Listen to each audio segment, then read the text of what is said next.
All right, and so then we are going to, okay, so where is it?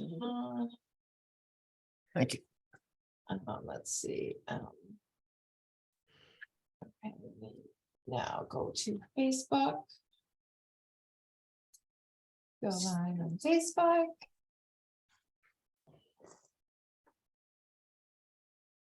So this isn't what we're looking at. No, No. It was sitting by that display. but it looks like the giant tassel she had. It is. It is the giant pencil.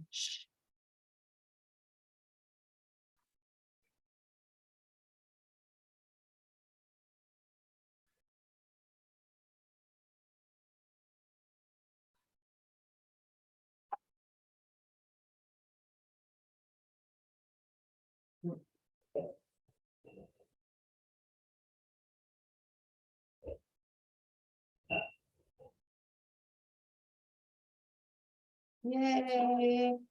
Welcome, everybody. I do believe we are live on Facebook.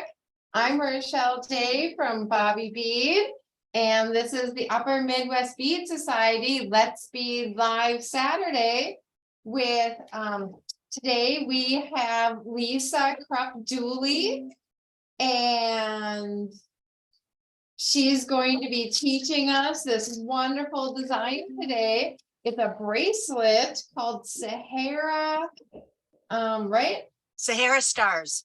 Sahara Stars. Mhm. And it's made with the ginkgos and cabochons and Cymbals components. And we're so darn excited. If you want the supply list and everything, remember, go to Upper Midwest Bead Society, UMBS.org, and you can download the supply list.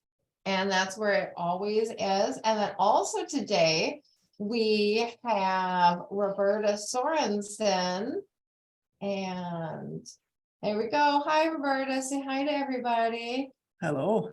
She's going to be teaching us the Makube Gane polymer clay cabochon technique. It's a Japanese polymer clay technique, right, Roberta? Yes. We're very excited. And so Lisa's going to be first from 1 to 2. And then Roberta will be from 2 to 3 o'clock today. And then let's have, Roberta, do you want to talk about the upcoming retreat?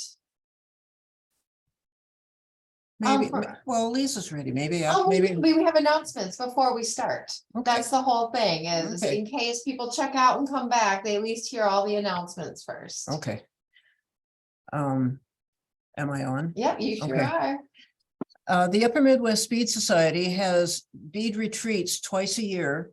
And the last few years, they've been at Camp Wapogosset near Amory, Wisconsin, which is a lovely place. It's on a peninsula that juts out into a lake. We have lots of light in the buildings, and they actually feed us pretty well. Our next bead retreat is coming up at the end of this month, March 29th, a Wednesday, through April 2nd, a Sunday. And we still have a few beds left we have 2 or 3 beds left. But you're welcome to come up just for a day. And there is a much reduced charge if you come up just once a day, and you still get 1 meal with that. You just have to tell me so I can pass on to Camp Wapo, whether it's in the morning or the evening. And we'd love to have you come. We love going to retreat and seeing what other people are working on, and complain to each other about beads and praise each other's beadwork. So much The next fun. one will be in September this year. We're very excited. And so we also have upcoming our next member meeting on April 3rd, and Hannah is going to be our speaker. Hannah, are you able to give us a little insight to the April meeting? Are you there? Okay, well, in the meantime, I will talk about the April Let's Bead Live. Oh my gosh, I'm so excited. It's Earth Day, and April 22nd So we are going to be doing these wonderful, what do you call it? Awareness ribbons. And so do you remember the peace rings, as you can see on my hand? Well, if you make them in 2 colors instead of each ring, you can then have them as an awareness ribbon. You don't have to join it as a ring. You can crisscross it in the middle and then it becomes an awareness ribbon. And so I've done the blue and the yellow for Ukraine because it's a year now and this craziness needs to stop. We need peace. But any different color, you know, pink for breast cancer, yellow. Try to do one in a puzzle color for autism. I think that would be a lot of fun. Yes, yes. But so this is on April 22nd. It's the Let's Speed Live and it's Earth Day. And so then we'll also be having a second fun event then. And so let's now hear from Hannah. There she is. Let me spotlight for everyone. Hi, guys. So Hi. I am going to be talking at the members meeting on April, and it's members only meeting. I'll be discussing tambour bead embroidery, which is a specific technique that has been done in France. It originally started in India and beforehand in the 1600s. We'll go over just a little tiny bit of history and then I'll do a demo. Oh, and there's my dog, so I'm going to come on mute again. Wonderful. Thank you so much. We're very excited for all our different activities. So if you'd like to become a member of the Upper Midwest Bead Society, it's only $35 a year and we have 12 member meetings. They happen on the first Monday of every month at 6 p.m. And it's a Zoom meeting, so you can be anywhere in the world and join the Upper Midwest Bead Society. And go to umbs.org and go to the membership page for an easy PayPal click link. And so, other than that, I think those are all of our announcements for this month. As you can tell, I am from Bobby Bead, and so we will be open all week long next week because it's spring break, so full hours every day. So stop into Bobby Bead in Uptown Minneapolis, because that's where we're filming from today at our wonderful show. And then Lisa is at home. So we're going to start with a wonderful designer, Lisa, from Lisa Bead Designs. So you have the my bracelets there. So you have your bracelets here. And let me just add a spotlight. Hold on. so that is what we're going to be making today is Oh, it's on those black. bracelets. Sorry, we're having a little bit of reflection. And those have a combination of backlit and a solid color ginkgo beads. You can certainly do, you know, all solid or all backlit or whatever you want. I just thought that the combination was really nice. Mhm. One is flipped over, but that's okay. Oh, whoops, but that's how pretty the back is as well. I Yeah, mean, so the back is really pretty. It and is. so, because they're backlit, they're silver on the back. So that's why we were showing the back. Yeah. Thank you.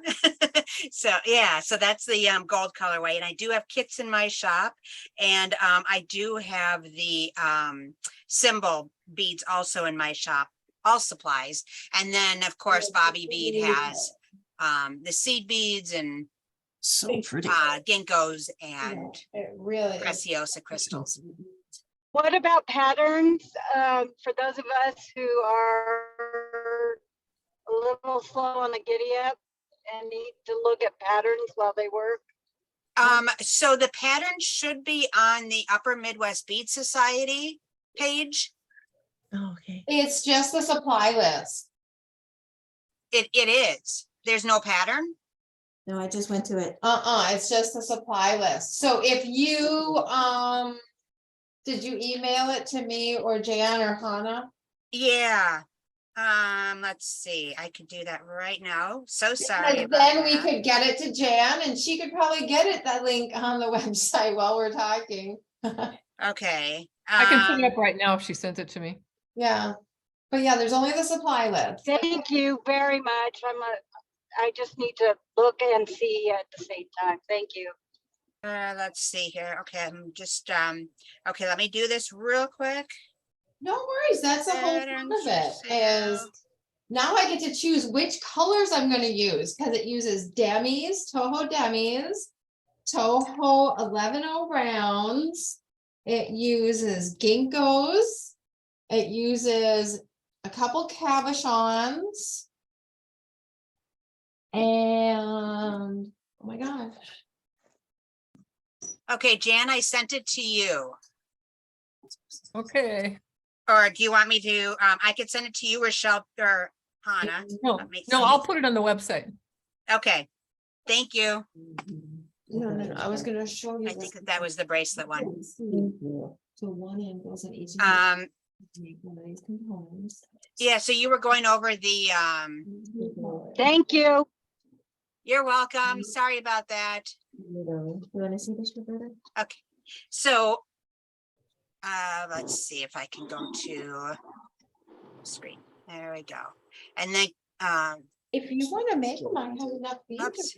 I have enough components too, either gold or pink. all right, so the other thing I did with these are called, if I'm saying it right, the Kalogeri symbols. And then you need. It's Kalogeri. Whoops, there we go. So these are the pendant settings, and you can see it, they have, you know, a little indent in there. So that is going to be in the middle of our bracelet that we're going to be doing.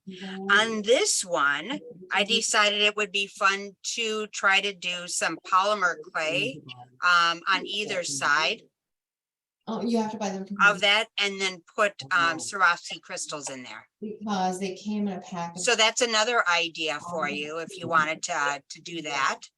Well, at least I has them. You need them. That's fun. And they certainly work great for earrings too. The one thing I can say about these is before you glue the ginkgos in there, make sure that they fit correctly. The backlit ones fit in there really nicely. But if you try to do the solid ones, sometimes they don't, you know, they're the coating on them makes them a little bit more of a tight fit in these. There, I don't know, there we go. So I try to do it up there. Yep.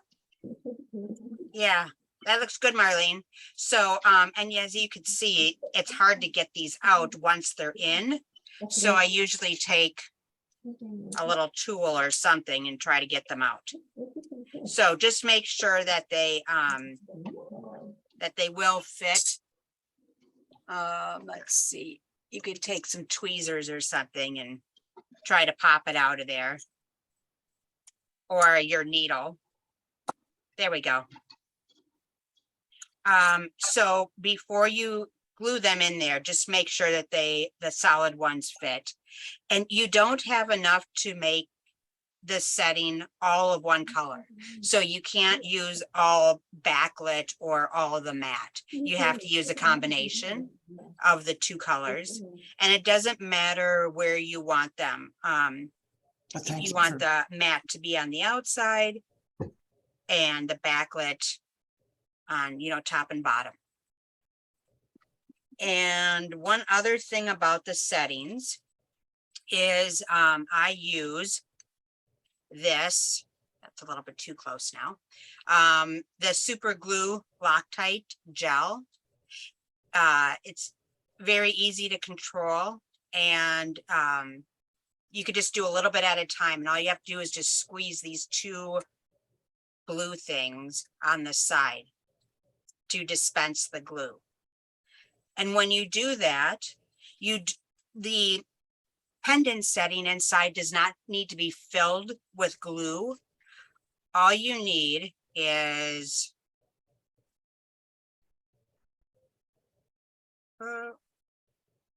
like that much in there. Just a little bit. Maybe a little bit more, but don't fill the entire inside because otherwise it will seep over the ends and it will get your ginkgos all full of glue. So we can start doing that if you want. So like I said, you can put them anywhere. Oops. And make sure when you put the backlit, the pretty colorful side is facing up. Like that. And like Rochelle said earlier, there is the backlit side, which is pretty and colorful. And the back side of that is silver. So I'm just putting these in here for now, but you'll be gluing them there. And that's how our pendant is going to be. Or you could do it the other way.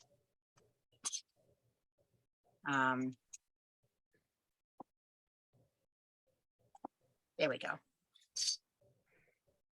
Where these are on the outside.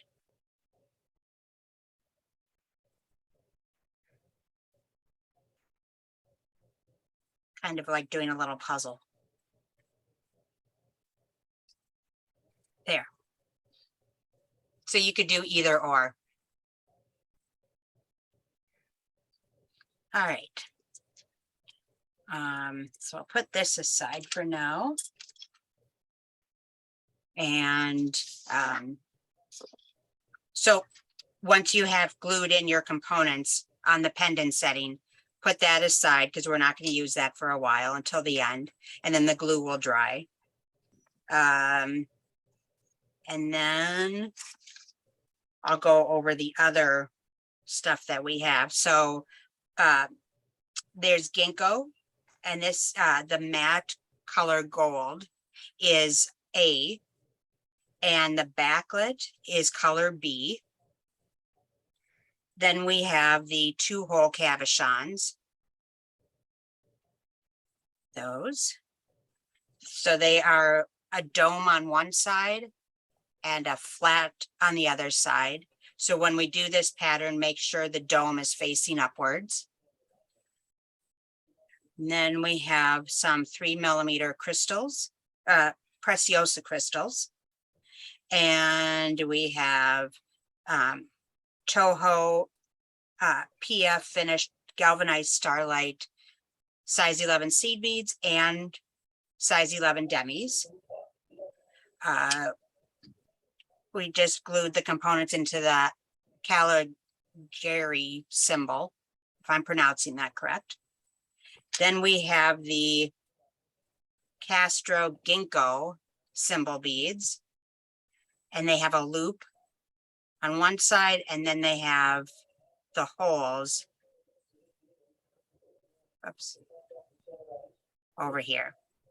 They go up and down.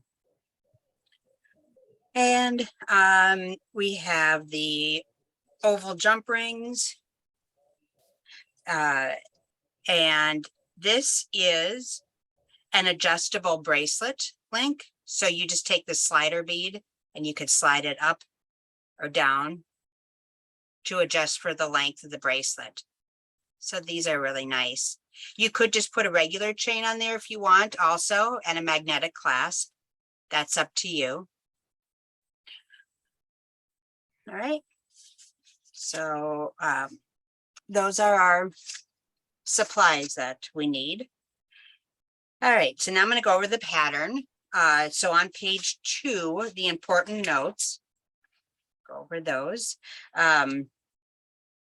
In the beginning of the pattern, the beadwork is very loose, causing the multi-hole beads, the ginkgos, to move. So it's best to just have the beadwork laying flat on your bead mat when you first start off. Otherwise, the ginkgos could flip back and forth and they might end up on the wrong side. So keep it on your bead mat just to start with. Lisa, this is Jan. I did just upload the pattern, the tutorial to the calendar page. Okay, thank you, Jan. Did you get that, Robin? You're on mute, but hopefully you did. Also, you want to check that both holes are open on the ginkgo beads before you start. This pattern was also written in reference to the actual beadwork photo in each figure. So if you lay your beadwork differently on your work surface or hold the beadwork differently, the directional reference to the bead holes or thread path will not be correct. So make sure your beadwork looks like the figures in each step. Make sure you are using the correct ginkgo beads. On the cover page, the two colors of ginkgo beads have an A or a B in parentheses next to them. And then in each step, I use ginkgo A or ginkgo B. And we've already discussed that the backlit ginkgos, the colorful side is facing towards you. And you want to have a good tension throughout this project. Good, consistent tension. Okay. So now we're going to go to step 1 on page 2. And it says on 1 yard length of fire line, attach a stop bead, leaving a 5-inch tail. So 1 yard length, if you're not comfortable using a 1 yard length, you could use a length that's comfortable. And then you could just add whenever you need to. And then the 5-inch tail, I always do a little extra because some people use a longer needle. Some people use a shorter needle. So if you're using a shorter needle, you can leave a shorter tail. I just want to give you enough to weave the tail back in to your project. Okay, so I am going to attach a stop bead, and let me just get a different color.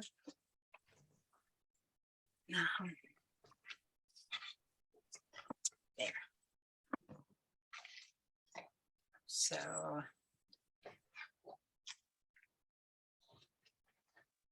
here we go. Okay. And so to begin, we're going to string 1 of each ginkgo A, and on my project, that is the matte gold color. And if you look at figure A, it looks like the ginkgo is faced like that. And I am going to go through the right side.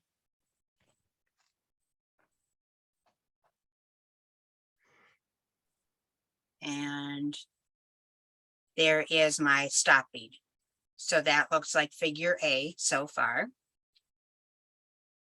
And I'm gonna pick up a demi.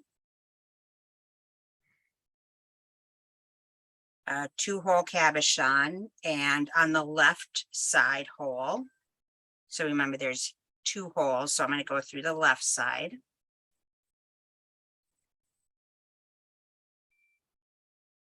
Oops. Like that. Then I'm going to pick up another demi. And another ginkgo A through the right side hole. And oops. So now it should look like that.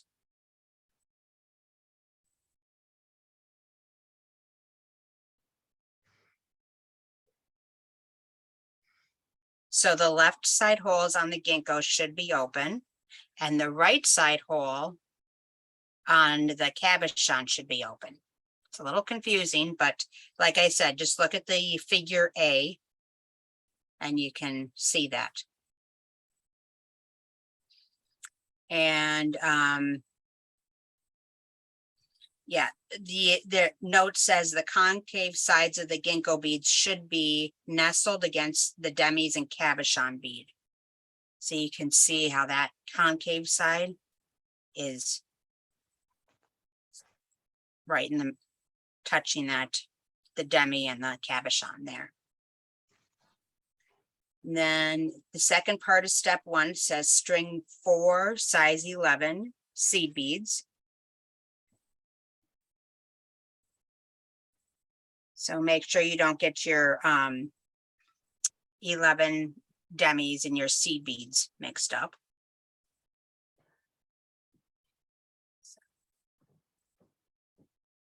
So there's the 4 size 11 seed beads. And you're going to sew through the open hole of the ginkgo A, which is going to be the left side, that side.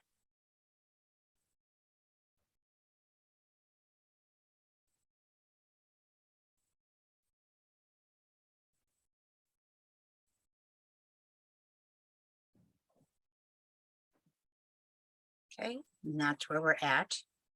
Figure, so that's the start of figure C. Well, this is the end, sorry, this is the end of figure B. Now we're going to move on to figure C. And we're going to thread 1 demi, 1 ginkgo B. The ginkgo B is the backlet ginkgos. And as you string these, look at figure C picture. So I have the demi and the ginkgo is going through that hole. And if I push these beads all the way down,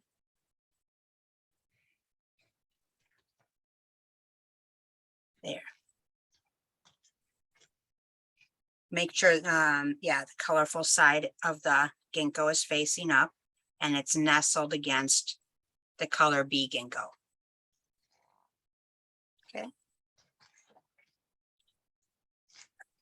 Now we're going to step 3, string 1 demi and 1 ginkgo B. And again, that's going to be a backlet. And this time the hole is going to be that one.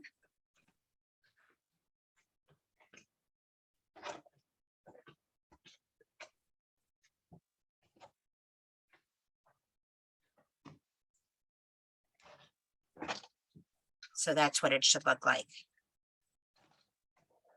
The concave side of those are nestled against each other. Okay. Am I going too fast? No? Okay. So this open hole here is going to be used later to add the embellishments. So that's why we went through this hole instead. Okay. So that is completes figure D.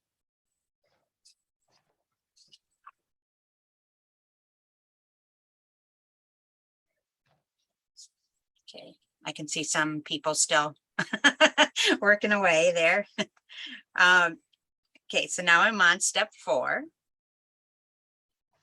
And if you have any questions, please unmute yourself and ask me a question. It's not a problem. Or if you want me to slow down, I can. So, okay, so step 4. We're going to string 1 size 11 seed bead and 1 Cymbal Castro bead. And these are those right there. So that is going to be, whoops.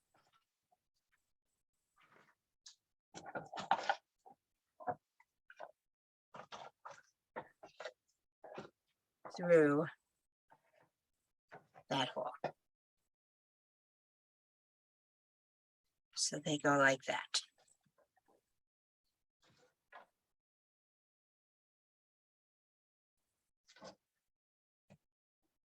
Okay.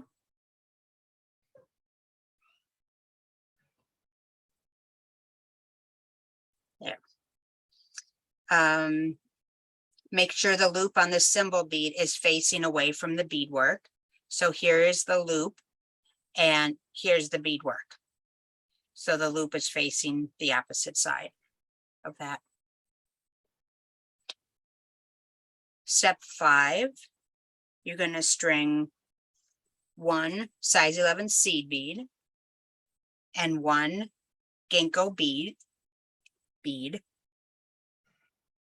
And from the rounded side of the bead. So this is the rounded side up here. And you can see it's going through the right side hole of the ginkgo. And when I pull this tight, again, it's going to be nestled against the cymbal bead, and it's in the same direction as the other ginkgo bead that we added earlier.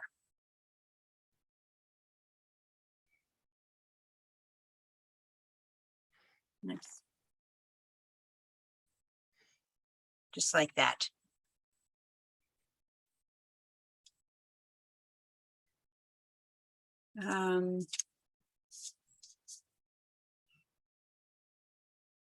Okay.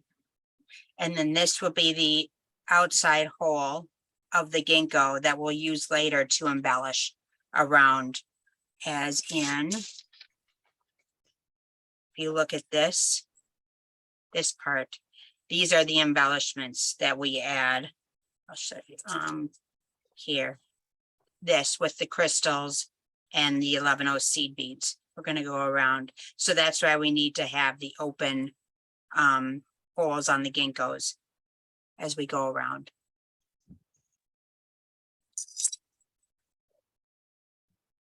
Okay. Now we should be on step 6. We all good? Okay. So step 6, you're going to string. Oops. There. 1 demi. And you're going to sew through the open hole of the ginkgo bead. So this one is already there. So this is the one that we're going to sew through that open hole. Because that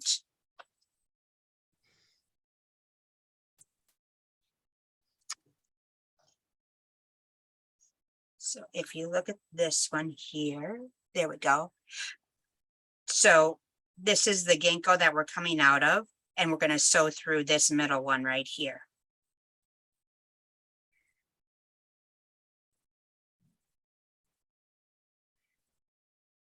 So make sure you pick up a demi, because that should be in between those two. And then sew through the open hole of that. And pull your thread tight so they're all snug. It should look like that. Okay. Step 7, you're going to string another demi and sew through the open hole of the first ginkgo A. So that is this one right there.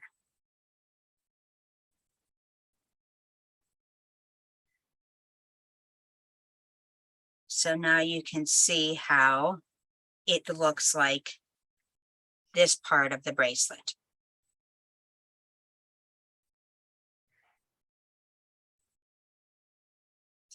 Minus the embellishments around the outside.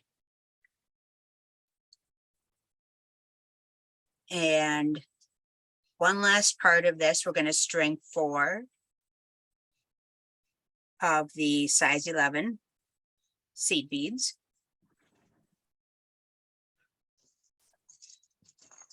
And without going through the stop bead, you might have to move that out of the way, but do not go through that bead there. And as I lay it back down, I will make sure that everything is where it needs to be. There.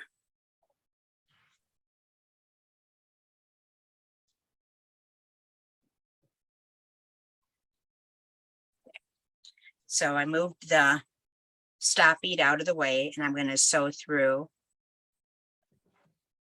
the ginkgo.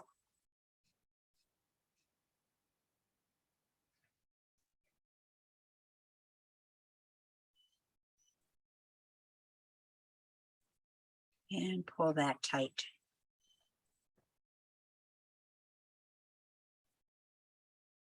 Like that.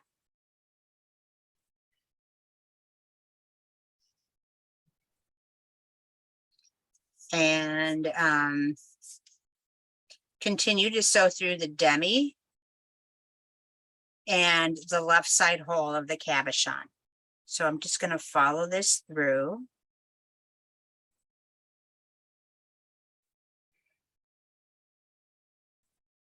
And sew through that. So the open hole should still remain open.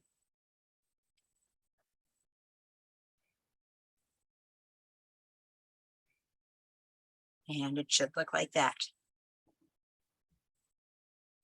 Any questions so far? No? Let's see. Oops. Okay.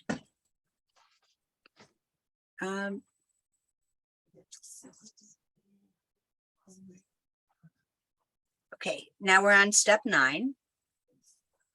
And we're gonna reverse the thread direction and sew through the open hole of the cap. So without picking up any beads, now we're gonna sew through that open side. So your thread is coming out of that side right there, and we're gonna sew towards you through the open hole of the cap.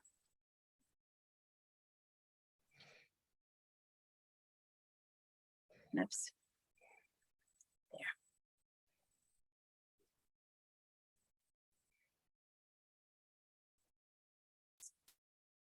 Okay,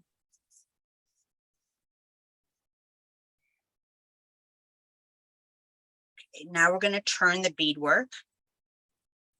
So as you can see, the loop on the Cymbal, Castro Ginkgo Cymbal bead is facing the opposite way.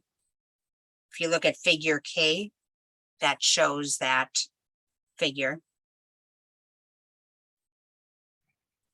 And we're gonna move on to step 10, where we pick up 1 demi bead, 1 ginkgo A. So that is the matte color. And again, it's going to be nestled against the cabochon. And we're basically repeating this whole beadwork side on this side. So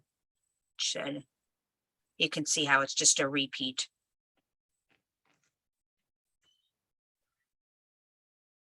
Okay.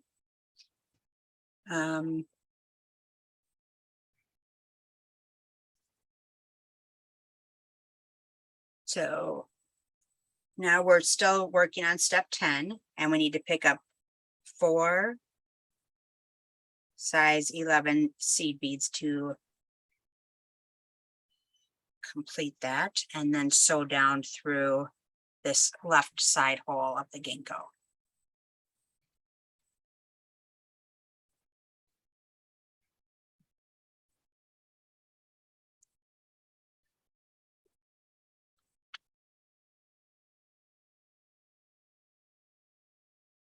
Oops.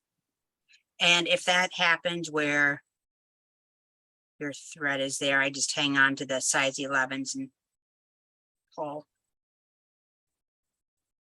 There.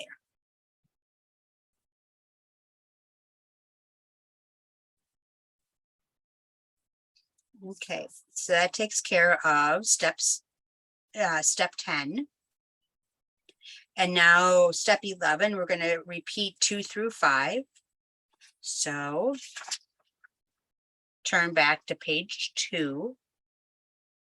And step 2 is string 1 demi, 1 ginkgo B, which is our backlet. And I'm going to look at the picture to make sure I have it correctly. And it should be like that. And going through this right side from the rounded side.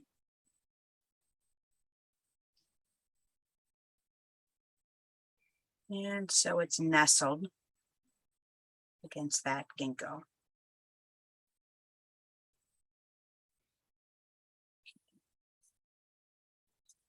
Step 3, we're going to string 1 demi and another ginkgo B. And I'm looking at the figure D, and it shows that I'm going to go through this hole there. And so this one here, that hole is going to remain open for the embellishments.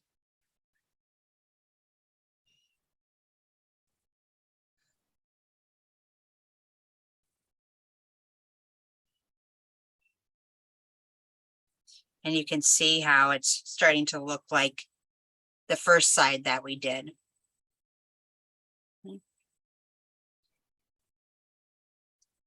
Now we're on step 3. No, we did that, sorry. So that was step 3. Now we got to turn the page to page 3, step 4. And we're gonna thread 1 size 11 seed bead and another Castro Ginkgo Cymbal bead. And make sure that the loop is facing away from your beadwork. Like that. So if you can look in, if you see this one, oops, that's where we're going to connect the jump rings and attach it to one side is the bracelet side and the other one is through our pendant setting in the middle. So that's why we need to have them face away from our beadwork. Okay. And that should look like figure E. Now we're on step 5 and we're going to string 1 size 11 seed bead and 1 ginkgo B. And again, that's going to be the backlet. And I'm looking at figure F. And I'm going to go through this hole here.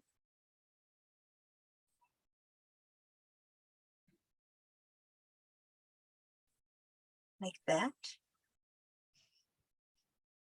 And this is going to be our outer hole where we add the embellishments later. Make sure all the beads are pulled tight.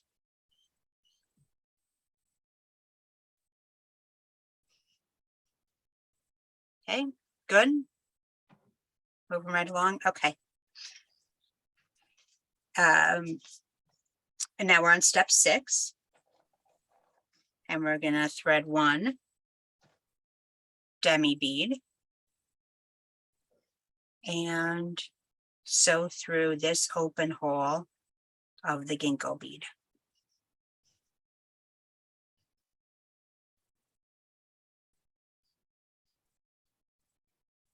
Oops. Size 11 beads, just wanna keep on getting in there. Oops. And we're gonna pull the thread tight. And as you can see, we're almost finished with one component. These do work up fast.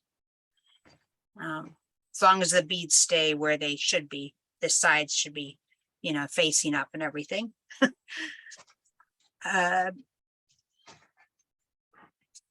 let's see where am I at? Okay, we did step 6. And now we are on step 7. So we're going to string 1 demi bead.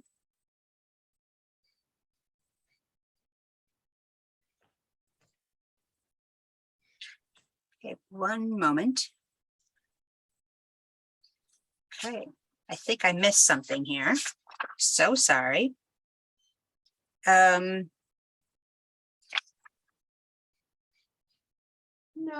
don't you just add the ginkgo? The matte ginkgo? Yes. Oh, yes. Just like the other side? It looks good. So, oh, it says, okay, repeat step 2 through 5, then continue to step 12. Sorry. So we finished step 5. I apologize. Step 5. And where we close this part up here. And now we're going to skip to step 12, which is on page 4. And that's where we're going to string 1 demi,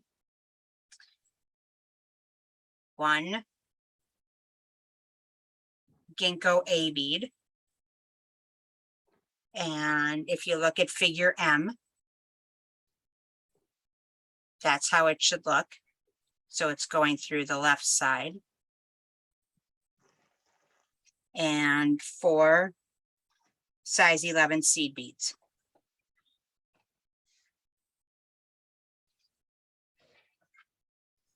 And now you're going to sew through the open hole or the right side hole of the same ginkgo bead.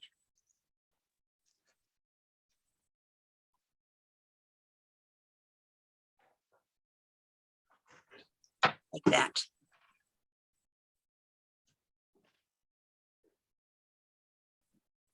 Okay.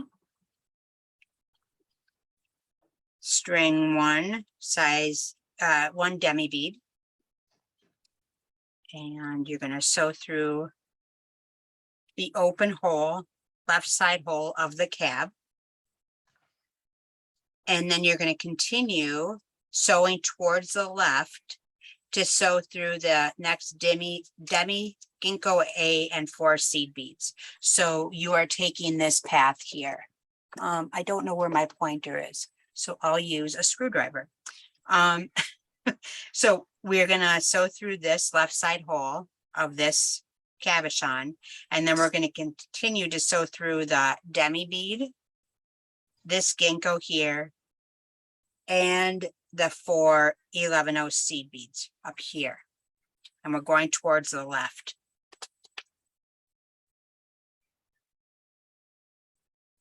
So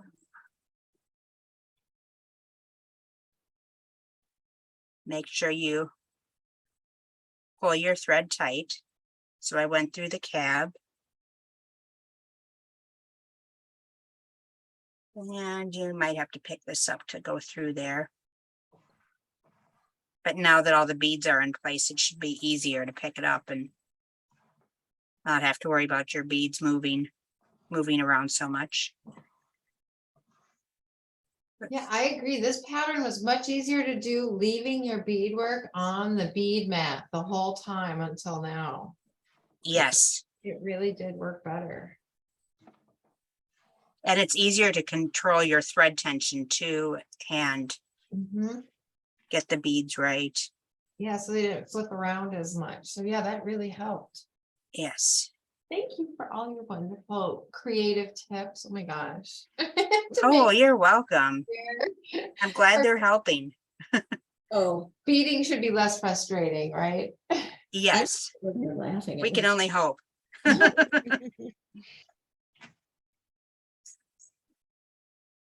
And going through the last size 11 seed bead. Okay. So if you want, before we add the outer embellishments, if you want to remove your stop bead and, you know, sew that through some beads and secure it, tie it in a knot and end it, you can. I'm just going to leave it on there for now. So that is the base of the component that we have. And again, that's going to look just like this one here. And the cabochon, the dome part should be facing upwards. I guess I should have said that earlier, but that should be facing upwards. Okay. And now we're going to move on to adding the outer embellishment. So that is step 13 on page 4.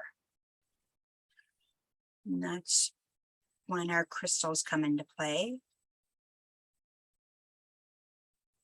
So if you want, you can move your ginkgos out of the way, and you can move the cabochons out of the way, and the Castro ginkgos, because those two we'll be using later for the other component. So, yep. So now we're just working with size 11 seed beads, size 11 demis, and 3 millimeter Preciosa crystals. Okay.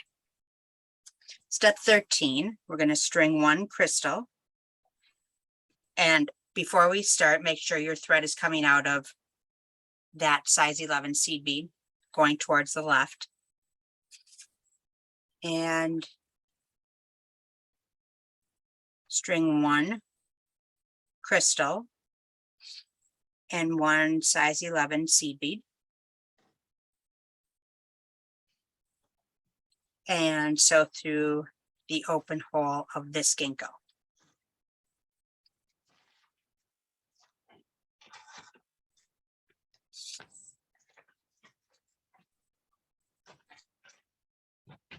And I just hold my beadwork down with my finger just to keep it in place there as I pull the thread tight. And step 14, we're going to string 3 size 11 seed beads.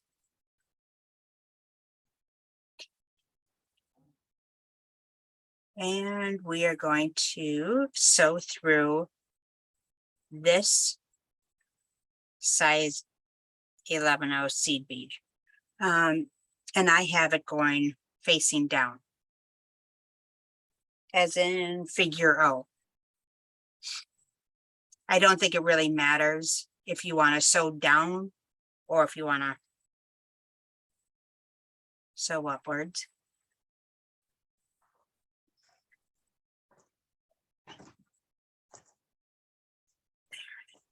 Like that.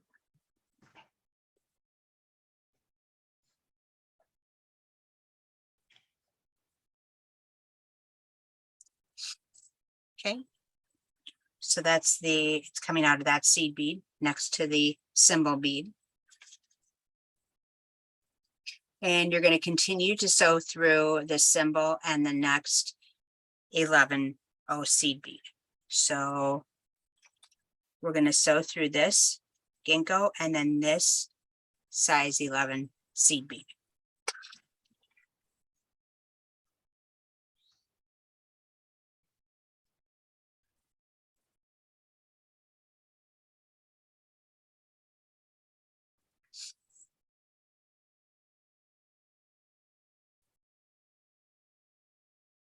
And I'm going to sew down through this, through that size 11 seed bead.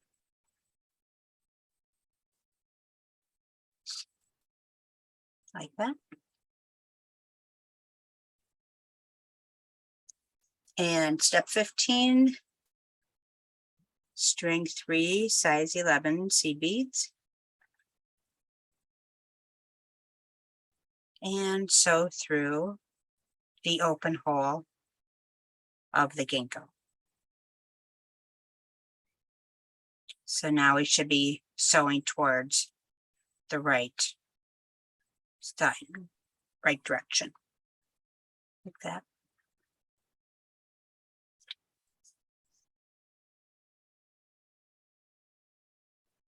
Okay. And that is figure P. Step 16, we're going to string a demi and 1 crystal and sew through the next 4 seed beads. So that should look just like the opposite side. And sew through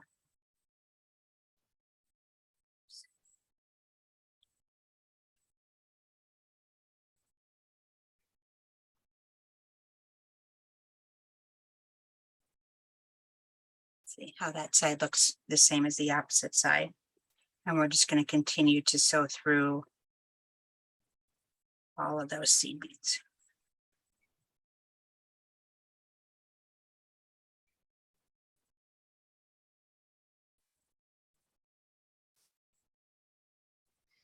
Like that.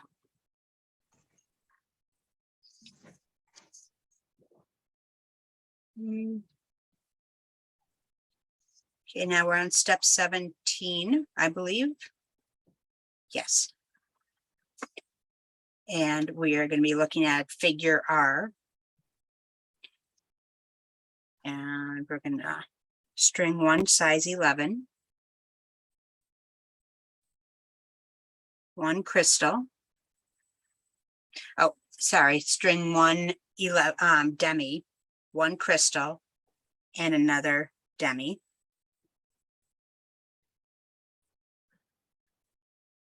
Like that. And we are going to sew through the next 4 seed beads.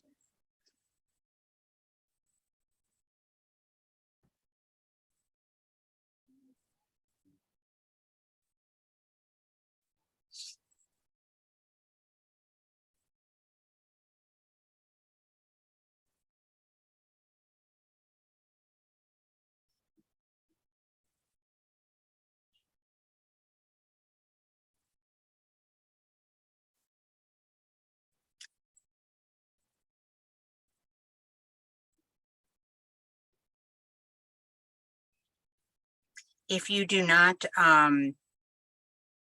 decide to end your tail thread, secure and end your tail thread, you're going to have to keep on pulling it so the beadwork remains tight, the thread path remains tight.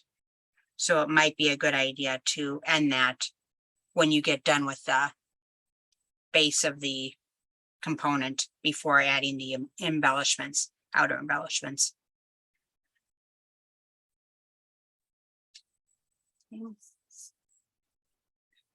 And step 18, we're going to repeat steps 13 through 16. So just from the top of adding the outer embellishments. So we're going to string 1 crystal and a seed bead. And sew through this open hole of the crystal.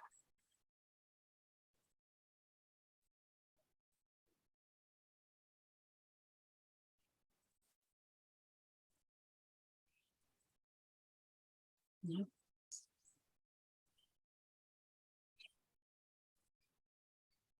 And step 14, string 3 seed beads.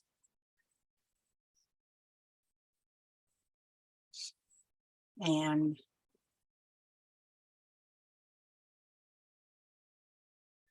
I'm going to string this going upwards towards the cymbal bead.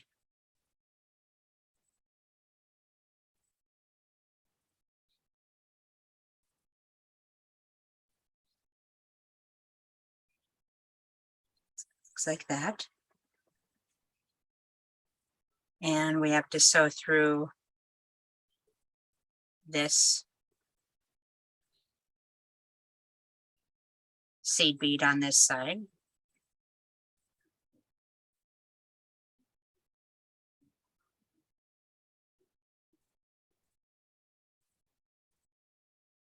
There. Now we're going to add 3 size 11 seed beads.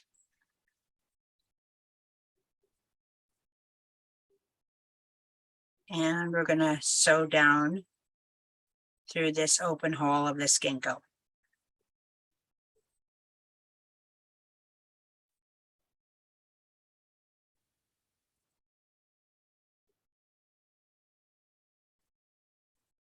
Like that.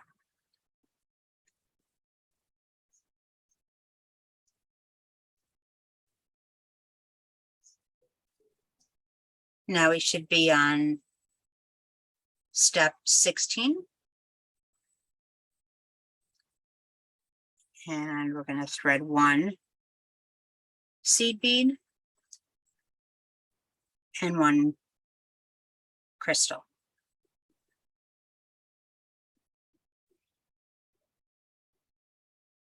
And we're going to sew through the next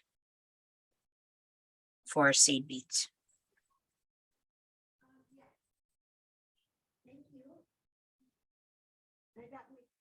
Oops.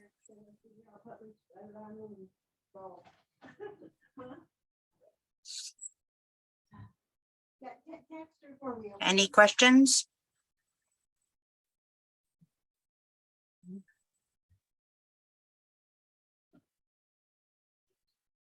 I type. This Sure. is so pretty. Yeah, I love this, Lisa. Thank you.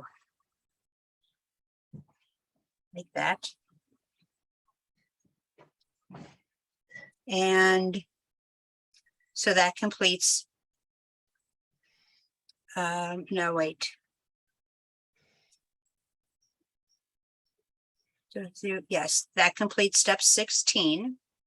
And now we're going to continue to step 19.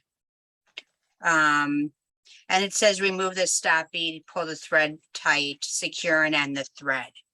So if you did not end your tail thread before, you could do it here. And all I do is I remove the stop bead and I'm going to tie some secure knots in there, just a couple.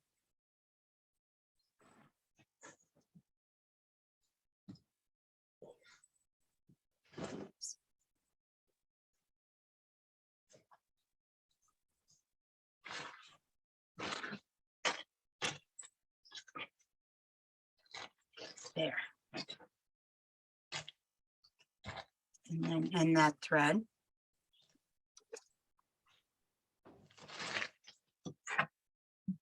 Thank you. There.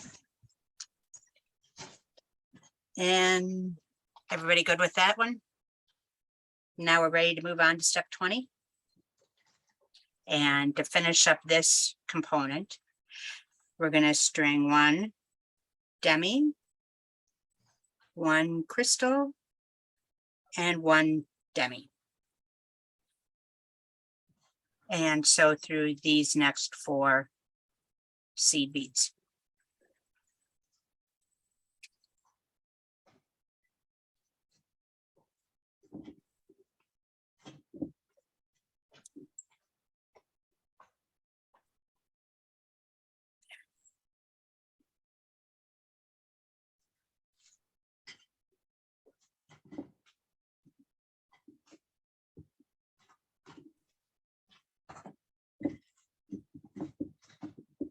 Okay, so that completes our first component for the bracelet. So you would just repeat all the steps to make the second one for that side. And so you'll have 2 of these components, and then you will have your middle pendant setting component.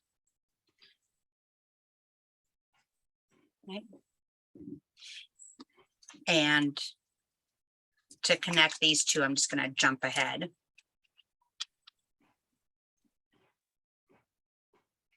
So you'll open and close a jump ring.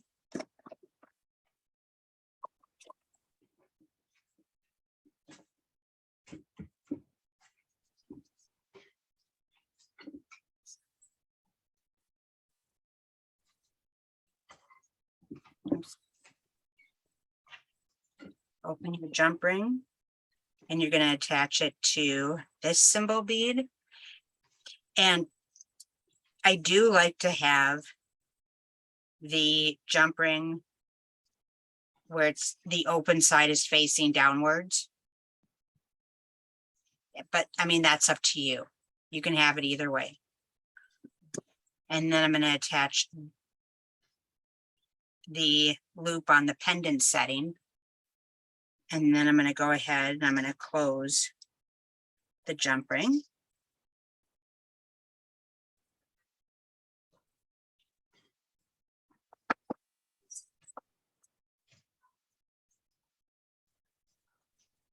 Oops.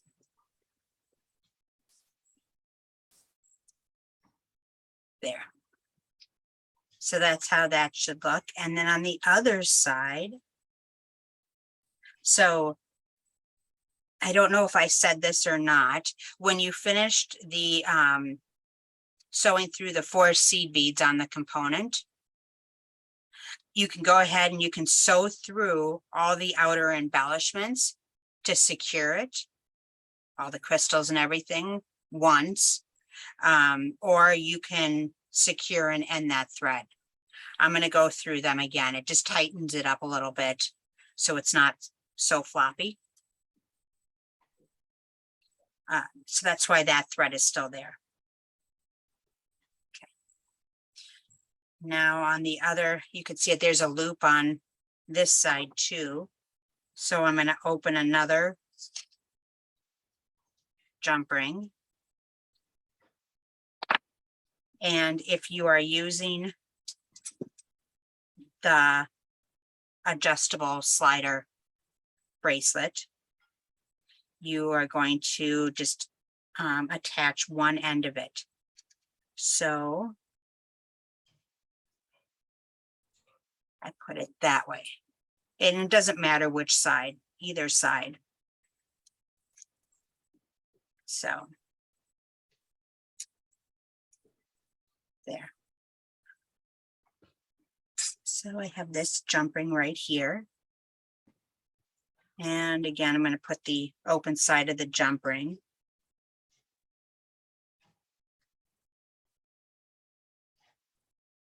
Facing down. So I'm going to go through this loop. And there's a little jump ring on this. So I'm going to go through that.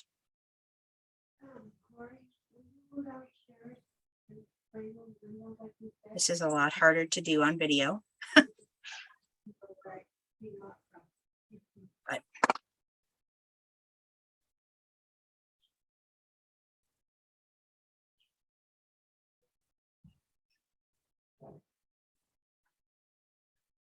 there, one side through there, if it cooperates. And then one side through this jump ring.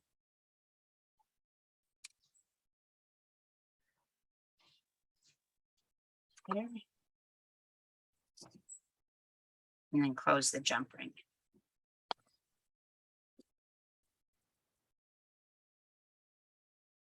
And I should say before you attach this one, make sure that the pendant setting is facing upwards.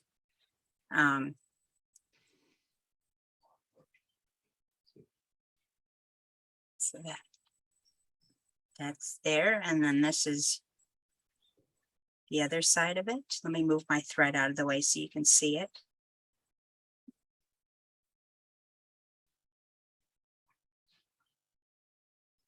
There, so you have that. And then you have the bracelet setting on there. So you're going to make one more component for this side and attach it the same way. As you can see with this.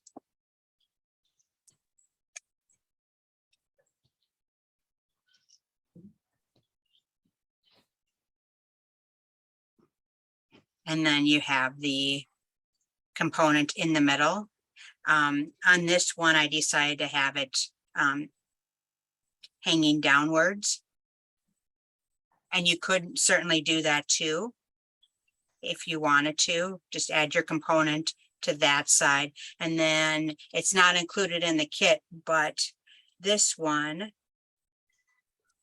I just added a little crystal on the bottom to that loop. So you can do this either way. And that's it. I think. Any questions? Oh my gosh, we were just thinking just how wonderful these little components would be Oh. for earrings. Oh my gosh, Marlene, you're so. Yeah, I was just looking at that. Good job, Marlene. Wow. Very nice. Yeah. And I was. So I started mine early, but it's Oh, very whoops. Oh, very nice. finished. Okay, add spotlight. Yes. There we go. Oh, that looks great, Jan. See, Good. that's why you're the president. The pattern worked good. Thank you. Yeah, And it's so to nice to be able show. to adjust it just to, your own length. Yeah, and I have a really narrow wrist, so it is hard for me there. Mhm. That's wonderful. Ooh, I That love looks great. that. Yeah.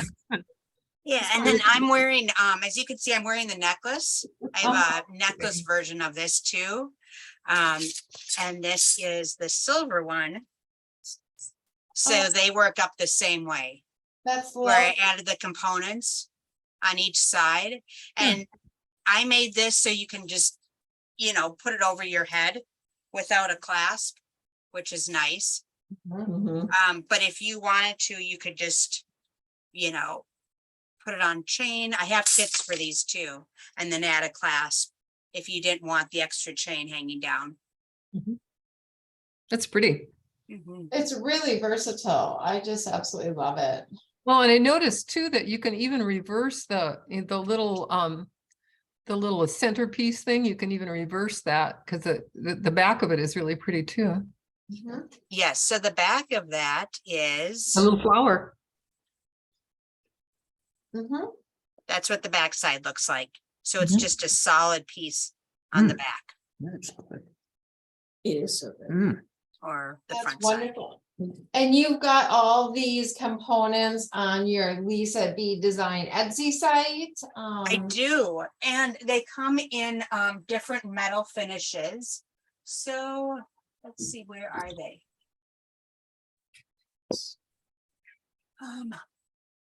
I have them.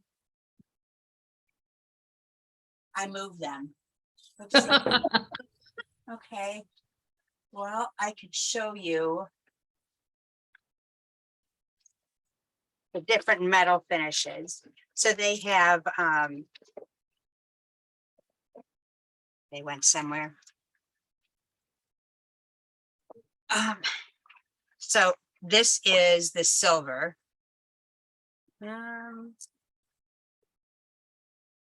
So this is the silver, and then this is the back of it.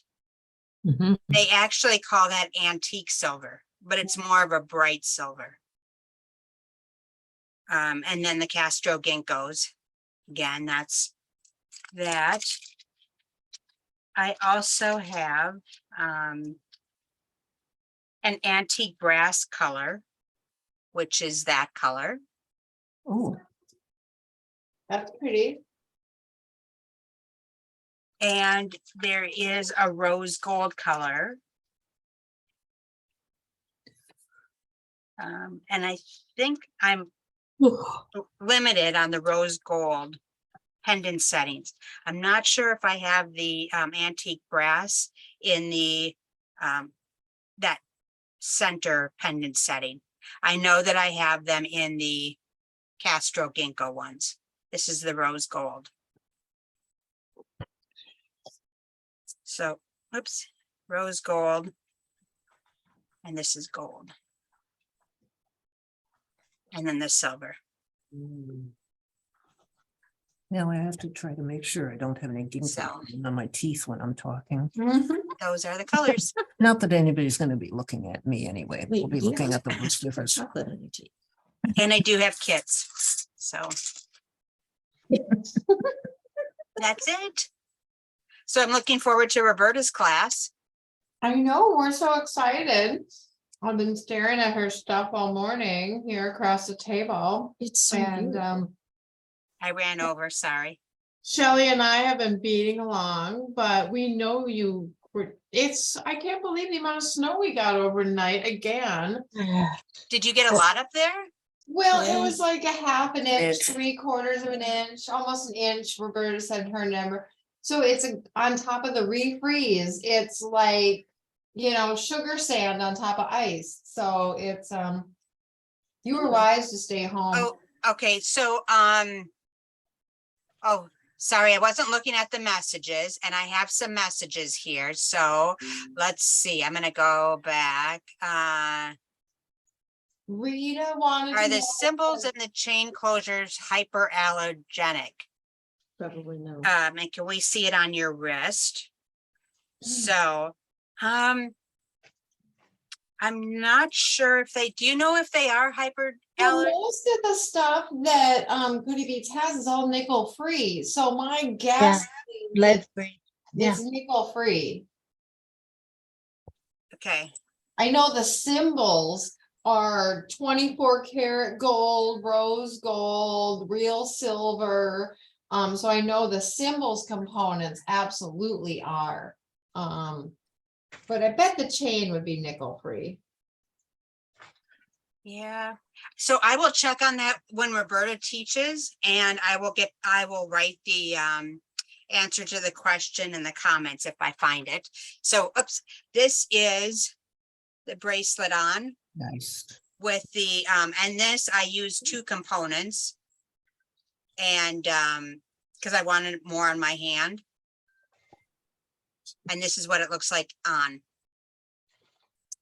I love it. So, With the and with this chain, you cannot like cut the chain to, to keep this from dangling down. If you wanted to, I don't know, you have the extra chain here so you can open and close it.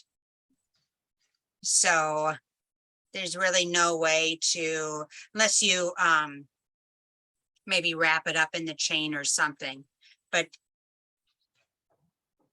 there's no way to, it just hangs down, but it hasn't gotten my way. So, and that's what it looks like on.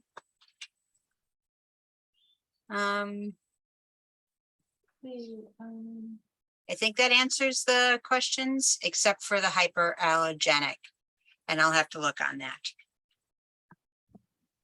Any more questions? how do you get glue off your phone? Oh. Sorry. Oh. You got glue on your phone? I didn't realize that it was dripping and Oh, no. I've got Facebook up on my phone and so I just put See? glue on my phone. Nail polish remover. Be careful Okay, with it. Oh, that's a good idea. thank you. You guys are great. I've How done do you it too. post and actually do the project at the same time? Sometimes doesn't always work. So, On a Q-tip, be very careful. she just gave me some tissues, so it's right on the corner edge, so I think we're good. My otter So that's box. gonna stick now. So, this is so cool, Lisa. I'm so darn excited, Thank to you. use our ginkgos in so Yeah, many just wonderful kinda- ways and extra things. The playground. And so, Yes. any other questions for Lisa? Otherwise, everybody is getting excited. We are going to have a polymer clay demonstration. Oh my gosh, here, let's get it going. And remove this. And So we are live here at Bobby Meets Studio, and so we are so darn excited. Let's once again feature Roberta, and then we are also going to get our other camera going here. Not mute.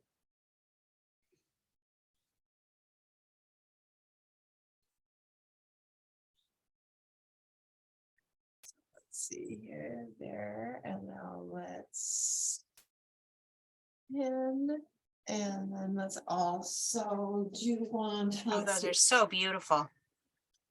Well, thank you. Roberta, your pendants are just, Thank you. They're stunning. Oh, that's the light. one I'm Spotlight. on.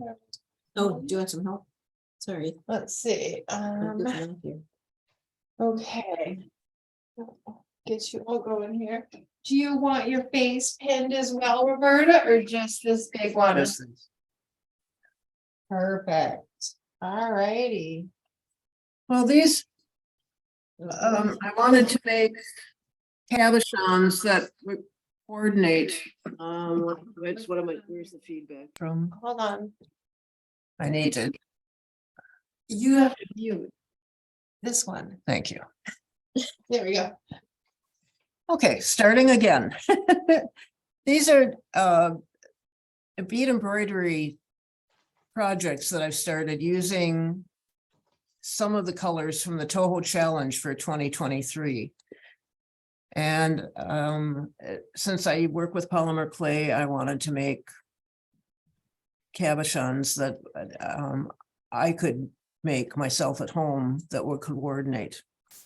So these are basically the same colors I'm going to be working with just as a demonstration. Thank you.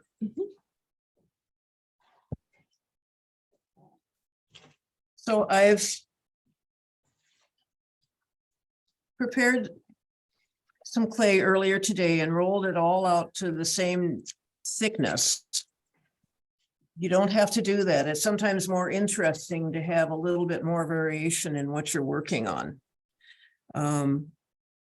I've just got a ceramic tile from like Home Depot. They're usually less than $1 a piece. This one is 6 inches square, and they're perfect. You can work on it, and then if it's the kind of project where you need to do that, you don't have to lift it up. You just put the whole tile in your oven, and you can use your home oven at home. Polymer clay, when it bakes, does put out some fumes. They don't bother me, but they do bother some people, but they're not toxic. It won't off gas anything harmful to your home oven. I use a toaster oven just because it's easier to then be working on something else in my home oven. And Makumigani uses several layers of clay in different colors. They can be more or less contrasting, depending on what you're aiming for.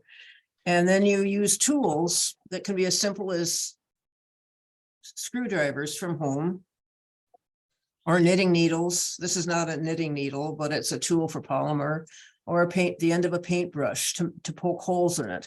When you press down with tools, like a cookie cutter or those tools I was showing you, it drags some colors from different layers into the next layer down, and you have some control over the effects. But part of the charm of the technique is that it's a surprise every time you work with it. So I have 4 colors. I have an ivory. I have what the Sculpey Primo manufacturer calls bronze, but I think is more of a copper, but it's a reddish metallic color. What they call just plain gold. And then kind of an olive green. Roberta, can you bring those up just a little bit? Oh, sorry. Yes. I have this dusty pink, which is really just a slightly muted form of this bronze. An ivory, which is the pearl color, with some tan and a little bit of the pink in it. Gold, which is a very yellow gold. There are other paler, more silvery golds in their line, but this one works well with the two gold colors that are in the Toho challenge, and then this green. And generally what you want to do is have the darkest color, a dark color and a light color, and then some medium colors. And usually what you want is the darkest color on top, because that's the most likely to have lines that carry through into the next color. Excuse me for one moment, Roberta. Sylvia is saying, will the instructions be on the website too?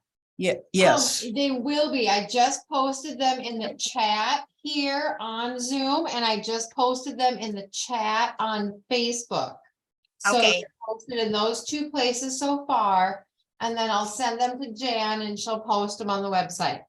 Wonderful. Thank you, Rochelle. Sorry, Roberta, continue. Yeah.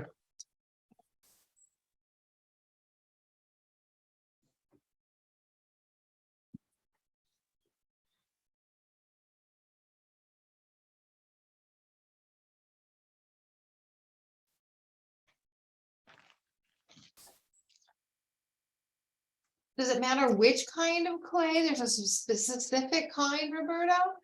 There are quite a few manufacturers. One of the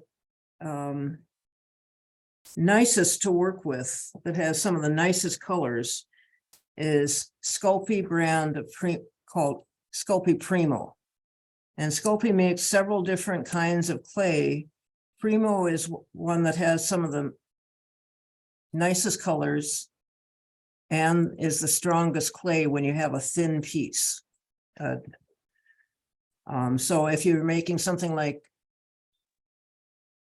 an egg, if you were just making a ball of clay, it really wouldn't matter how strong the clay is, because it doesn't have things that can be broken off. Whereas if you're making an earring, which is thinner, it's important to have a strong clay that won't be so easily broken just by dropping on the floor.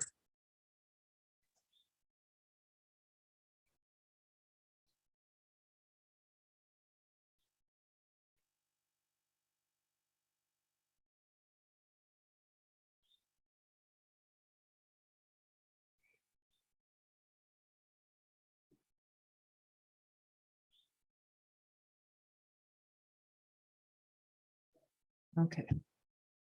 And you don't, if you really get interested in polymer clay, it's really helpful to have a pasta machine that, I guess the Italians joke that more pasta machines are sold to people who use it for polymer clay than to people who make pasta.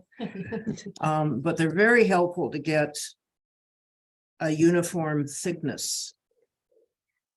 But you don't need it. You can use, in the directions that'll come up, be available soon, I just say you can use popsicle sticks to a certain height, whatever height you want, and just roll your clay, and the roller will go to that height because you've got the popsicle sticks holding it up on the sides. And now I'm just kind of compressing the layers together. Then I'm going to cut it in half.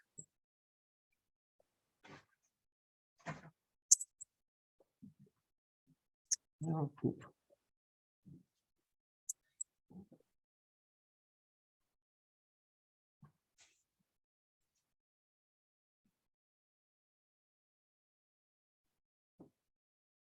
And you see the layers? I'm going to stack them on top of each other again in the same order so that I have that bronze color on top of both stacks. And I'm going to compress the layers again.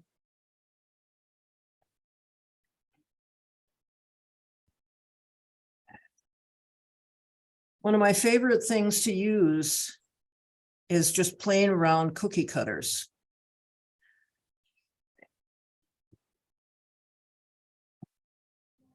It's kind of hard on hands. So if you have a book or a block of wood that you can use to press it in, that really is helpful. But you can overlap them.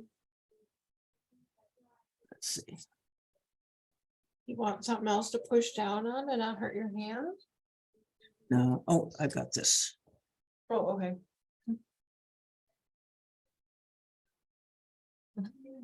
I brought it to demonstrate something else, but that's, now it's useful. Very much so. So you go through all the layers. Try to, Okay. yeah. And if you don't go through all the layers, it's not a big deal because you're going to be shaving layers off the top of this. And if you get to a place where there aren't many marks anymore, you just make more marks through what you do have. It's a very forgiving technique.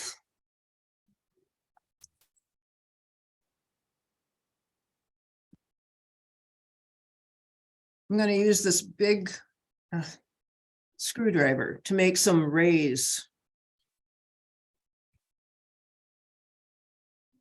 Like designs.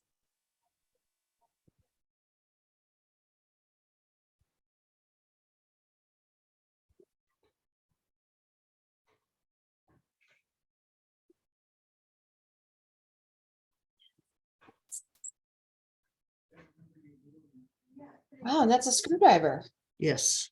Oh, I love it. I love it. See, your screwdriver, Lisa's used for many things. And that's a Phillips head. Yes, and a Phillips head makes kind of fun marks too. It's like a little checkerboard. So that's a fun one to play with.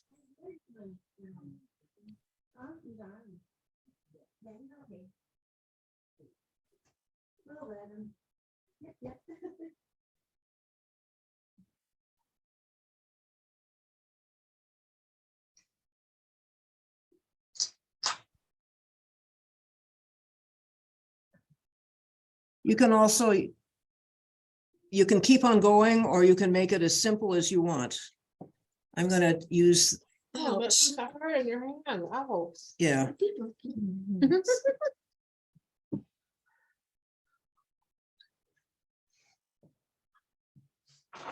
I was gonna say what happens when it comes out. yes. So this is what the layers are looking like. And I'm just going to put that plug back in. But I could reverse it, which would be kind of interesting. In fact, I think I'm going to do that. Looks like a mini cookie. Yes.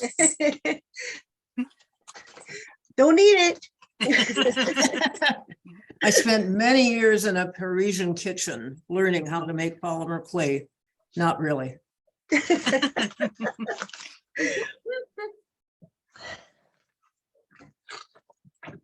I don't know if you can see, but my parrot Chip just landed on me.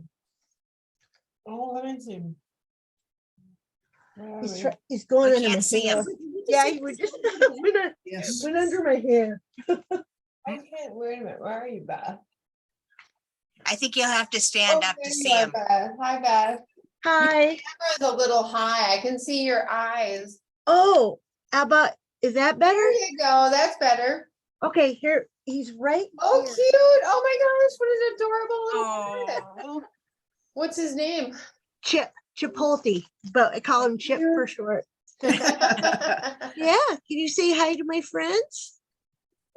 Can you say they're interesting? They're awesome. He's a good talker too. I love it. Wow, you really need strong hands for this. Yes. Thank you. So you don't need to go to the gym. This is a perfect workout. So now I'm just compressing it back so it's more or less a solid block again. I really like it.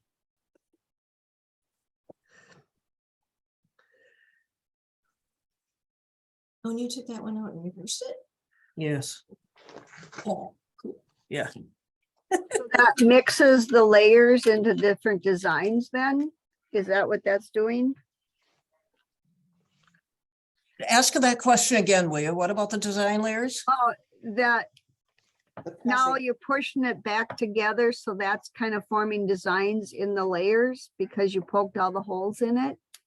Yeah, it's doing two things. It's making the block as solid as possible so that it doesn't, I don't have holes or tears in it when I cut through it. Oh, But okay. some people like those holes, so you don't have to do this. But it's also kind of adding another layer of chaos to this. Right, like when one tectonic plate rams Yes, against the other yes. one and. That's a very good Uh-huh, description of it. as it pushes some parts up, it pushes others down and around and. You're creating your own geological structures. So I can do, well, I'm gonna do two things here, and I should have done one of them before. It's very nice to have a portion of the block saved so you can make a striped sheet. Or you can twist one of these here. Let me just take a, A little geode slice. yeah. Sorry, everything is related to rocks in my world. Mine too. It's a lot of fun to, your basic, polymer clay gives you license to be a kid again in lots of ways. Mhm. So do you remember making snakes with clay in school? Oh, yeah. That's what I'm doing here. So this is kind of a coarse one. But it's still something that you could use to decorate the edge of a piece. Or I used one down the middle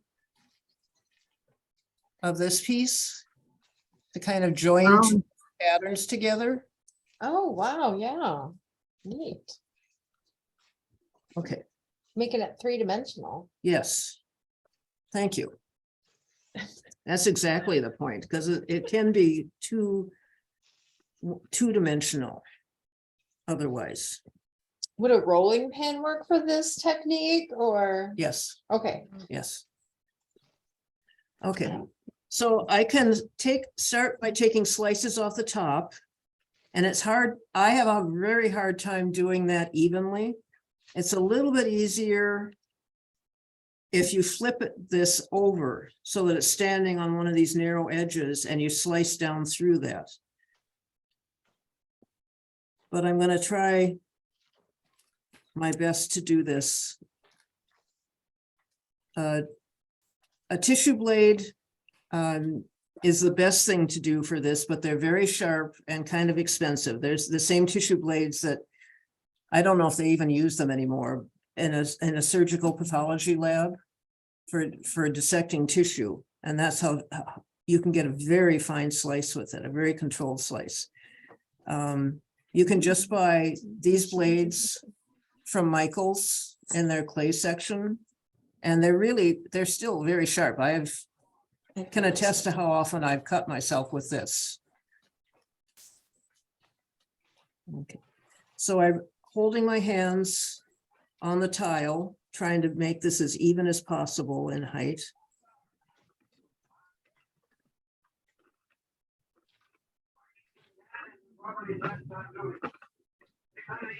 And if you cut too deep or cut too shallow, you can just go back and press it all together and start over again.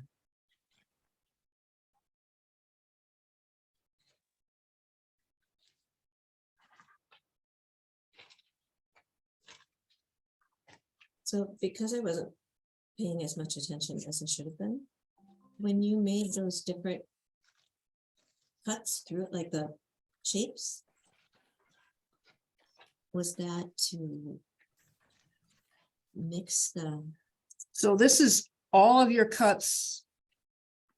You may not be enthused with all of them, but this is a very usable piece. In fact, I would love to lay this with the pink side off on something else, maybe on this.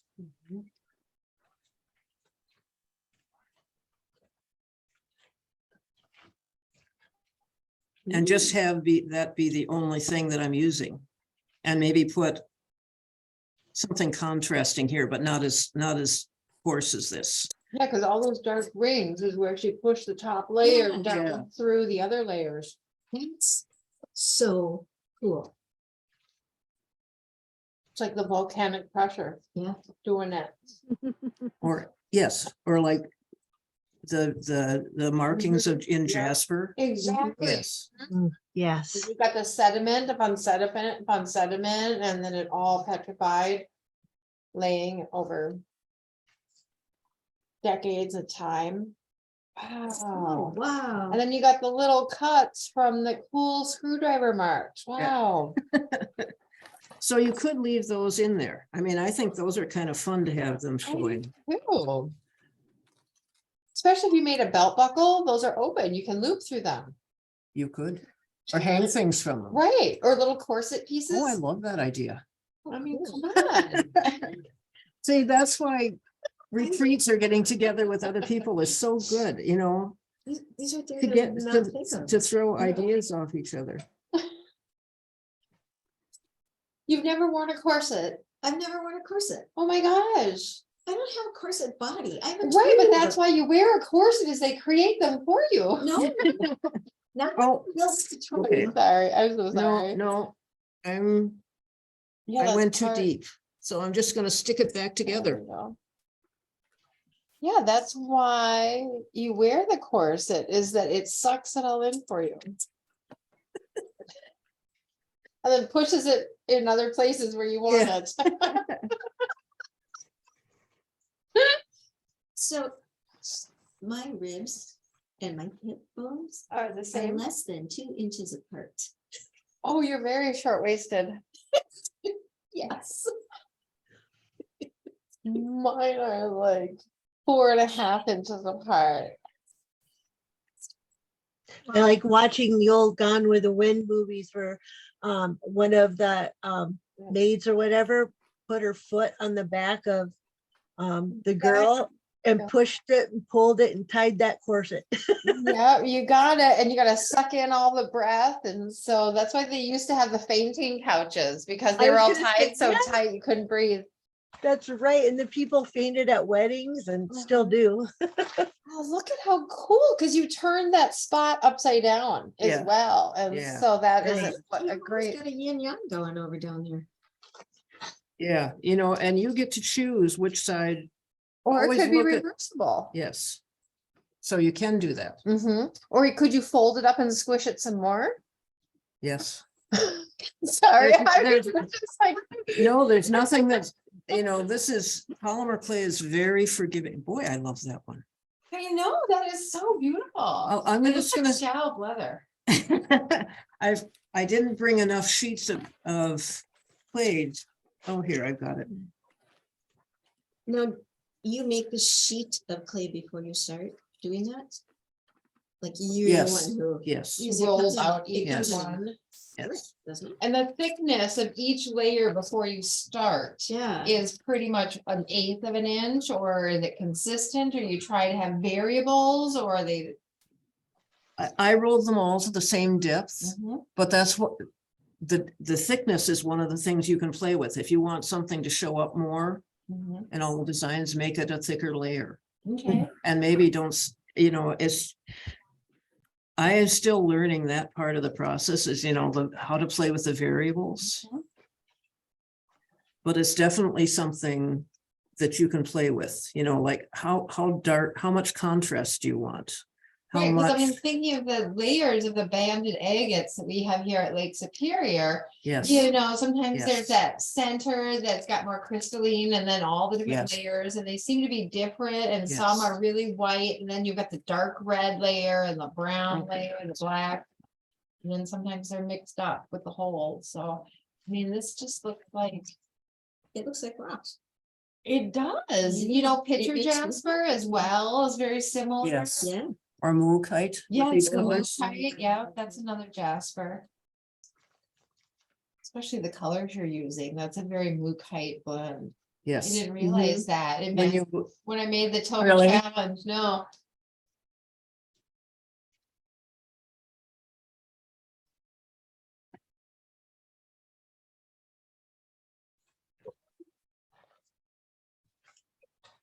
Uh-oh.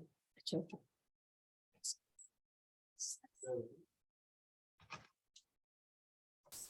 Okay. So I think I'm going to stop there. You can use these sheets just as they are, if they're thick enough that you feel like you can use them. You can back them with a solid color. You've got all, you know, I've got all these kind of scraps from the sheets that I started out with. If you roll them out any further, it will distort them a bit. But that may be exactly what you want. I would, like this is thinner at this end than at this end. So I would probably try rolling in both directions so that these circle shapes stay circular. But there's nothing that says that you have to do that. You know, if you really roll it out Are you stuck? much thinner, these fine lines will become more widely dispersed. And that may be exactly what you want for the effect that you want, like we were just talking about with jasper stones. And it's easier. You can cut them out right now with another, you know, the same cutter if you want. And it's kind of nice to have it almost flat, but slightly rounded so that you get that ground down stone look of a stone cabochon. And then if you bake it at that, and use whatever temperature your manufacturer's clay package says. For Primo, it's 275. And as long as your oven doesn't spike temperatures much higher than that 275, you can bake it for 24 hours and it won't burn it. But it's the spiking of temperatures that will cause it to burn. So the instructions on Primo packages say to bake it for 15 minutes for every 1/4 inch of thickness. And that's kind of the minimum. It really is. I almost everybody recommends that you bake for at least half an hour to an hour. And you can back it. If you want it thicker, you can back it before you bake it so that they're really physically and chemically welded together. If you want to shape it first, you can coat it with the backside with some liquid clay and then add raw clay to the baked piece to make it thicker. There's just a lot that you can do with this. Roberta, did you back it with more clay? Or did you? I back it usually with- do. Okay. And so to adhere it to the next layer, is it just by pressure, or should you put something else to adhere it to the layer? If both pieces are raw and you know, even gently adhere them to each other, they're stuck together. But if one piece is baked, you need to use something to attach the next layer of raw clay to it. So you need to use something like liquid clay, which you can also buy at Michael's, to smear on the baked piece and then attach the raw clay to it. Simple. It's, you know, it's just what you want to do. But this is what I did, you know, I baked them first. There you go. And then added another piece of clay on the back to make them a little bit stronger, because I don't know who is going to be using these. I'm giving them away. And then did you bake it again Yes. after you add the clay? Yes. Okay. But Paul, when you finished it, about 1/8 of an inch thick or Yeah. less than that? Yeah, What's your desired One- thickness for 1/8 of an inch. an average? candle? Yeah. Otherwise if you're making jewelry, the jewelry piece starts to get kind of heavy if it's like, Yeah, That makes sense. yeah. but if it's thinner, like that other piece you shaved off first, would that be too fragile to keep that thin? Yes, Oh, okay, without backing it. okay, Yeah. So also, if you're gonna be making cabochons to either bead around directly or to use for bead embroidery,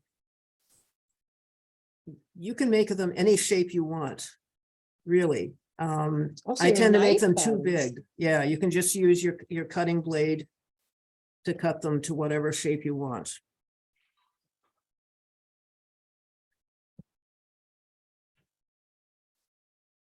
So it Just really like is that. almost like working with the pastry, you Yes, know, it very really is. similar. Yes. But it's very nice to like kind of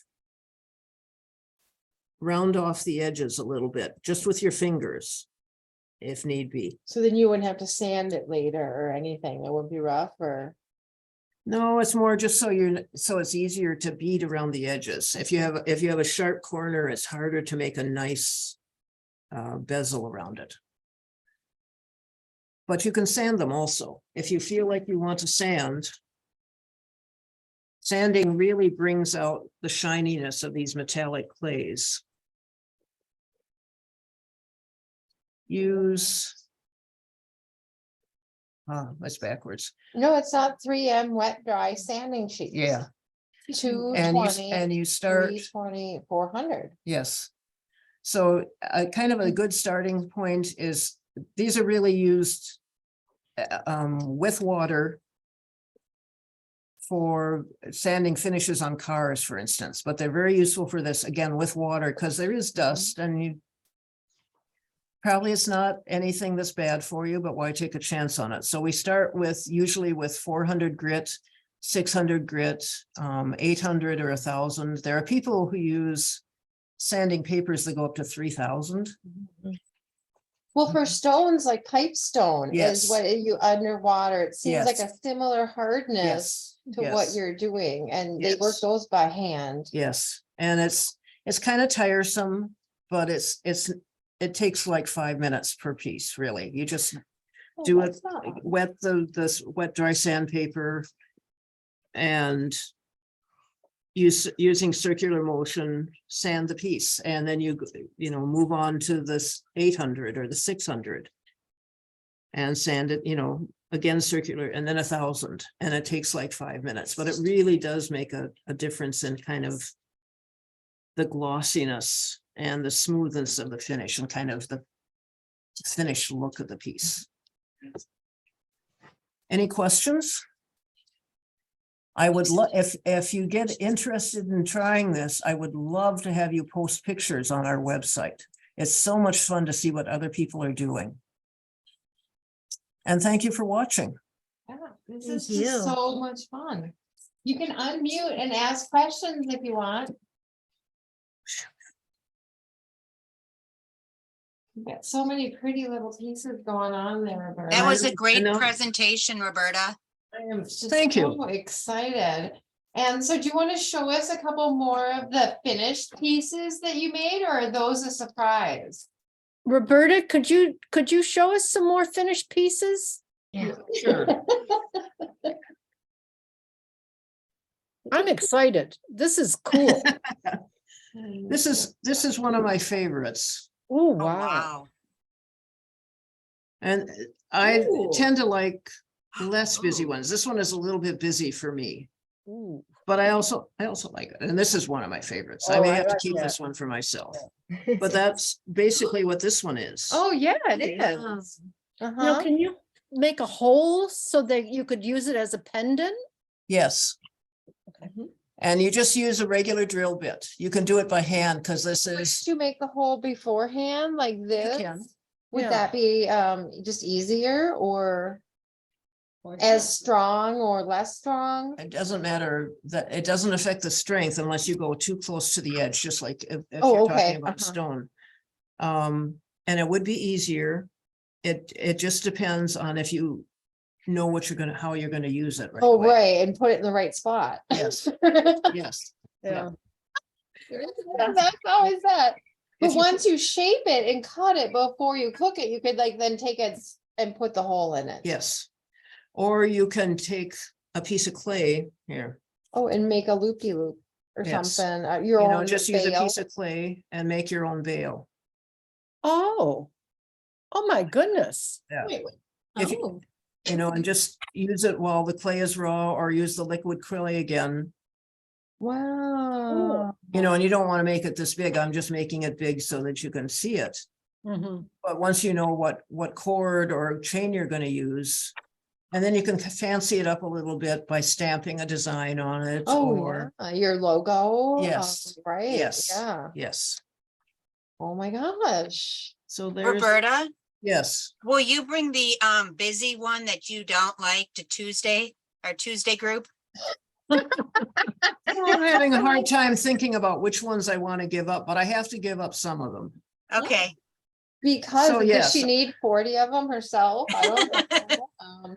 They're Well, all, she didn't like the busy one, so I thought, I know, look at Oh, every that's cool. one of them great. is so different. they're all beautiful. Question. Look at those. Wow. And these are with just, just one, One sheet each Yeah. of color? yeah. Wow. And you say 24 hours to bake. Oh, you could, but you don't need to. I mean, half an hour to an hour to bake Oh, okay. at 275. And so just opening the windows in the winter is enough, or no, you really? I don't even do that. You don't open your windows? No, You don't but- find it as, No, but there are people, especially with a clay called Kato, that's kind of famous for smelling, but it's the strongest clay, Mhm. polymer clay out there. People object to that smell and open their windows. and so what about then when you cook in your oven the next time dinner? Is that clay residue in your oven at all? Just Well, curious. No, people worry That's why about that, we but have it's these- been, An old. the people who are kind of authorities Uh-huh. say you don't have to worry about it. Okay. And do you cook I it don't like worry on about a it. cookie? I mean, sheet? I would, if what I've done is put it out like on my front steps Mhm. in the summertime. So you don't have to have an open window. Put the whole little toaster oven out on the Oh, you front can't steps. do it in your regular oven? You can, Okay, But you can't But put it- that. but you yeah. can just do it in a normal toaster oven? yes, yes. About a silicone mat, baking on a silicone mat, would that work? What do you put them on when you bake them? The tile. Just the tile. Oh, And if okay. it's, if you're working on the clay, you don't have to pull it up and put a sheet of paper like this underneath it. But if it's something that you're transferring onto the tile, it's kind of nice to put a piece of this. These are hamburger wrappers or, sheets for deli wraps. Parchment paper? Yeah, Okay. yeah. It's nice to put that underneath. Because then you don't get a shiny spot from the shiny tile. Mhm. But it's Could you not use a necessary. for the- silicone mat? Pardon? Could you use a silicone mat or would it stick to it? You know, like those mats now that people are baking cookies on and stuff, so nothing sticks to their cookie sheets. That would be fun to try. Oh. Try it and tell me how it works. Okay, okay. One I mean, other if thing. it's silicone, it should be able to easily take 275 degrees. Yeah. If Well, you look bake at cookies those- at a higher temp than that. Some of those grill sheets. Roberta, Those too, but you would have, it would be, one Yeah. question is it toxic to pets or birds? What, is it toxic to pet or birds? Pets or birds, like, not to Mhm. pets, because I have cats and dogs. But birds are so sensitive. That's a good question, but nobody Yeah. on the websites that I read about, read has said that it's or. damaged accurate. or hurt their birds. But that would be a concern because they're so sensitive, aren't they? Yes, they are. That's a good Google question. Yeah. Or are you familiar with the Blue Bottle Tree site? No, She's a former, I can't remember if she was a chemist or a biologist, but she's researchers questions like that. okay. And it conducts experiments at home and then publishes them. So Blue Bottle Tree. Okay, I'm writing that down. Can you Thank show you. the finished pieces again here with the beadwork around it? Yeah. They're so beautiful. They really are. This is a form of a class well, it's a piece that I made after taking a Melissa Grakowski Shippey course, Zoom class. And I can highly recommend taking a class from her. She's a very good teacher, maybe not as good as Lisa, but very good. So this is ready, except that I'm going to make a bail on the back of this piece. The back of this piece, I think. And I haven't quite decided what to do with this piece. So you made little tiny cabs and then one big cab, and then that's a 3-dimensional ribbon roll in the Yeah, center of that yes, big cab. Yes. I And love then- it. And then the Toho beads, and I'm so tempted. I got a good idea from my beading buddies. I was gonna have a row of beads around these zigzag, the triangles. Uh-huh. And somebody suggested that instead of beading around them, I wait until I'm finished with it and then edge the finished piece with this so that it's more apparent. So It they're, would scallopy stick out. yes, Oh, yes, yeah. yes. That's a good idea. Pretty. Yeah, because those triangles have the holes on the one end, they really have a nice point that Yeah. sticks out to give Yeah. you almost like a rickrack. And it would be kind of fun to have them sticking out even more Oh, yeah. instead of having the backing behind them. Correct. Yes. Mhm. That. Yeah, that would be pretty. It's beautiful. So about the toxic gases to birds, Mm-hmm. I looked it up on the internet and it says polymer clay does not release toxic gases when it's cured normally, but it can put out not great for lungs, black, stinky, choking smoke if it burns. Birds Yes, have especially sensitive lungs though, and they're small, so they're usually affected in negative ways before humans would be. So, So would you cook it, maybe just make sure it's not over 275, or if it's 250, it won't work, right? It's gotta be 275 for it to cure, right? yes, Just yes, that's a leave very it good in the point. Bedroom with a window open. I think, yes, I think that would be the safest thing to do. That's a very good question. Which leads to another subject. You can bake the polymer clay as often as you want to if you're adding more surface things to it or whatever. But it needs at least one baking where you're baking it for that half hour to an hour Okay. to make it as strong as it needs to be. If you bake it for just 10 minutes and then do something else to it and bake it for another 10 minutes, it isn't additive. The time isn't additive. It needs at least that one baking for the whole piece to be baked for a half an hour, to be as strong as possible. Yeah, makes sense. Yeah. also polymer clay is extremely toxic in comparison to other clay types. Well, that doesn't surprise me. So, and it seems more like if it's baked, it would be more harmful. Well, during the During baking baking. process, right? If it burns, yeah. Yeah, to the birds. So thank you for looking that up. You're welcome. We got to keep our furry friends and feathered friends all safe too. Yes. Absolutely, Yes. absolutely. And so that's why we are And- such better together as a group. And Marlene has her little furry friend there. I Hi see there. that, but it doesn't look so little. Oh my God. So adorable. Look does at she those got? ears. Oh my gosh. Well, we will highlight, add spotlight. Look at that adorable. She's 27 pounds. Oh, that's a good size. So what's her name? Phoebe, hello. Hello. Look at that look. Oh my gosh. Oh. That's adorable. If you need a babysitter, I'm gonna say, we've got lots of people who would gladly babysit. Yeah. Loves everybody. She's so friendly. What about cats? Oh. I haven't tested her on a cat, but She's so cute. Oh my gosh, this is so adorable. Oh, thank you so much.